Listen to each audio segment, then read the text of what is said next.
Dans l'histoire, certains peuples ont marqué le monde par leur courage, d'autres par leur puissance. Mais certains ont laissé une trace encore plus forte, la peur. Des guerriers capables d'encercler une armée entière en quelques minutes, des cavaliers plus rapides que n'importe quel messager, des combattants entraînés dès l'enfance pour ne jamais reculer. Pendant des siècles, leur simple nom suffisait parfois à faire trembler leurs ennemis avant même le début d'une bataille. Alors aujourd'hui, on va remonter le temps pour découvrir les peuples les plus redoutés de toute l'histoire. Accrochez-vous, parce que certains d'entre eux ont littéralement changé le destin du monde.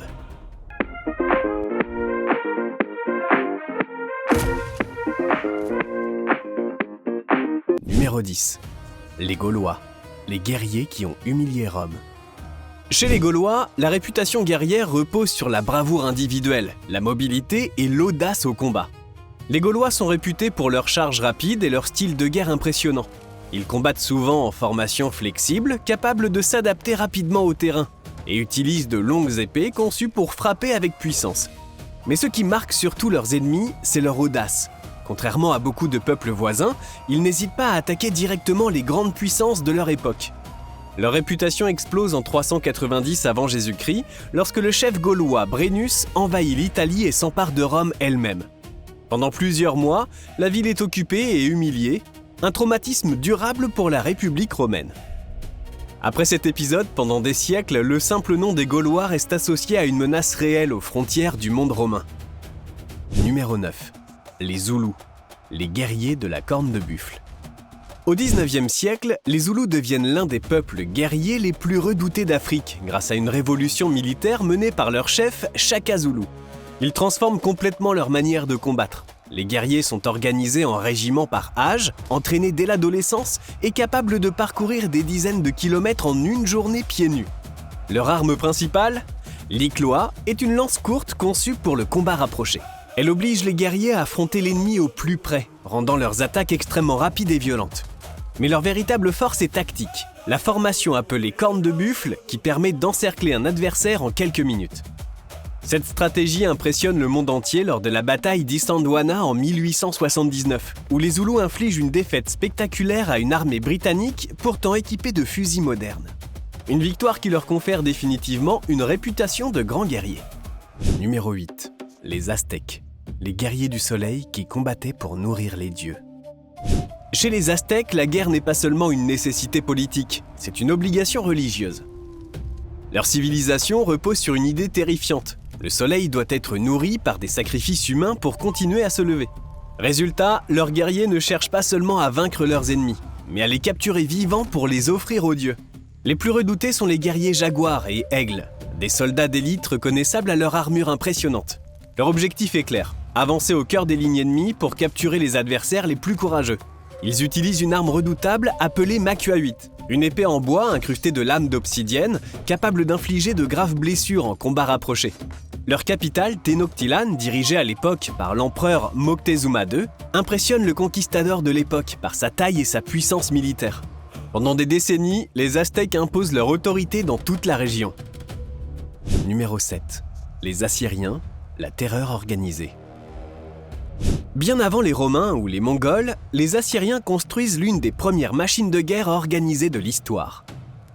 Entre le 7e et le 9e siècle avant Jésus-Christ, ils développent une armée permanente structurée, avec infanterie lourde, archers, cavalerie et unités de siège capables de prendre des villes réputées imprenables.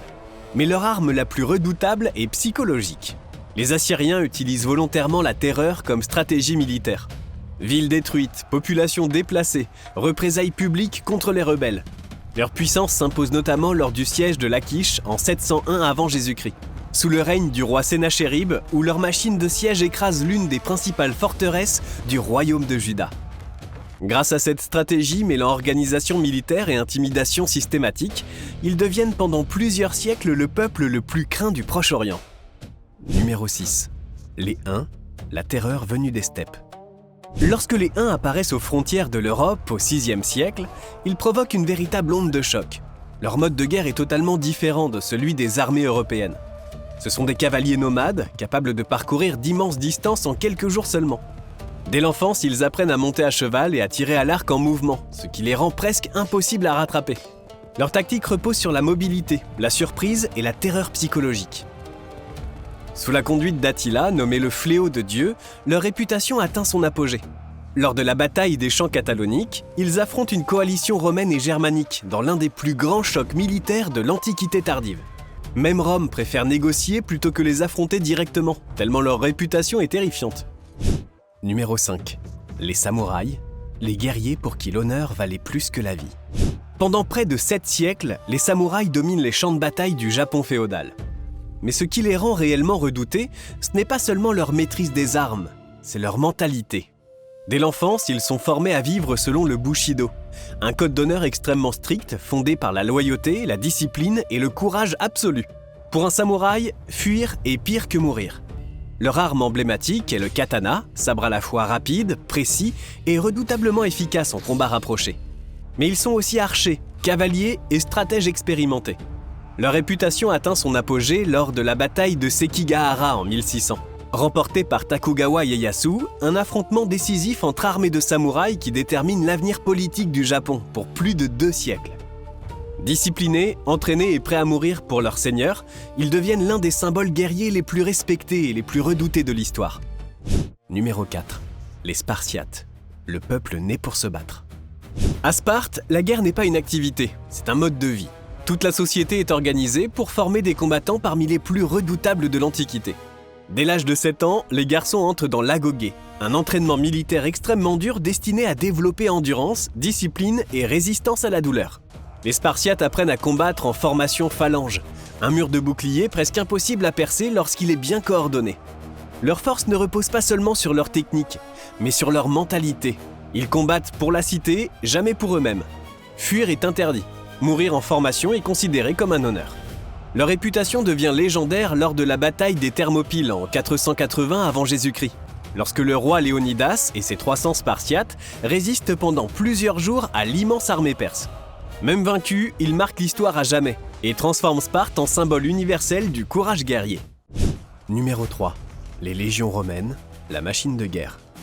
Pendant plusieurs siècles, les légions romaines incarnent l'organisation guerrière et militaire la plus redoutée du monde antique.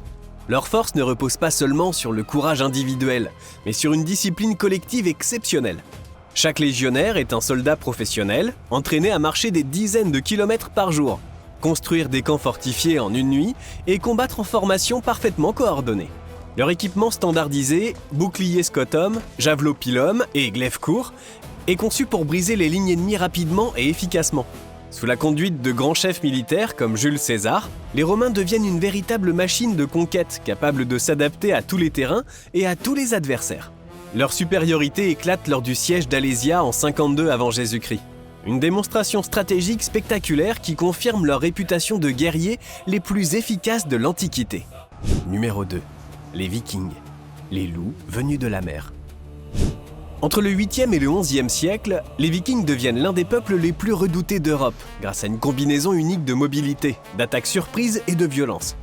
Leur arme principale n'est pas seulement la hache ou l'épée, c'est le drakkar, un navire rapide capable de remonter les fleuves et d'attaquer très loin à l'intérieur des terres avant toute riposte organisée. Contrairement aux armées classiques, les Vikings frappent vite, souvent à l'aube, puis disparaissent aussitôt. Leur réputation est renforcée par leur mentalité guerrière. Mourir au combat est un honneur qui ouvre les portes du Valhalla, une croyance qui les rend particulièrement redoutables. Des chefs légendaires comme Ragnar Lodbrok contribuent à construire leur réputation à travers toute l'Europe médiévale. Après le raid de Lindisfarne en 793, leur nom devient synonyme de terreur sur toutes les côtes du continent. Numéro 1. Les Mongols, les cavaliers qui ont conquis le monde. Au XIIIe siècle, les Mongols deviennent le peuple le plus redouté de toute l'Eurasie, grâce à une combinaison unique de mobilité, discipline et stratégie. Dès l'enfance, les guerriers mongols apprennent à monter à cheval et à tirer à l'arc en plein galop. Chaque cavalier possède plusieurs montures, ce qui permet à leur armée de parcourir des distances impossibles pour leur adversaire. Mais leur véritable force est tactique. Les Mongols utilisent la ruse, les fausses retraites et la guerre psychologique pour désorganiser leurs ennemis avant même le combat. Sous la conduite du célèbre Gengis Khan, leur réputation explose lors de la bataille de la rivière Khalkha en 1223, où ils écrasent une coalition pourtant plus nombreuse. En quelques décennies seulement, ils construisent le plus vaste empire terrestre continu de l'histoire. faisant trembler des royaumes entiers du Japon jusqu'à l'Europe centrale. Des Spartiates aux Aztèques, en passant par les Vikings ou les samouraïs, ces peuples ont marqué l'histoire par leur discipline, leur tactique et la peur qu'ils inspiraient à leurs ennemis. Alors selon toi, quel autre peuple aurait mérité sa place dans ce top 10 ? Dis-le moi en commentaire. Et si cette plongée dans l'histoire t'a plu, pense à t'abonner et à liker cette vidéo, ça nous aide énormément. C'était Koapala, ciao!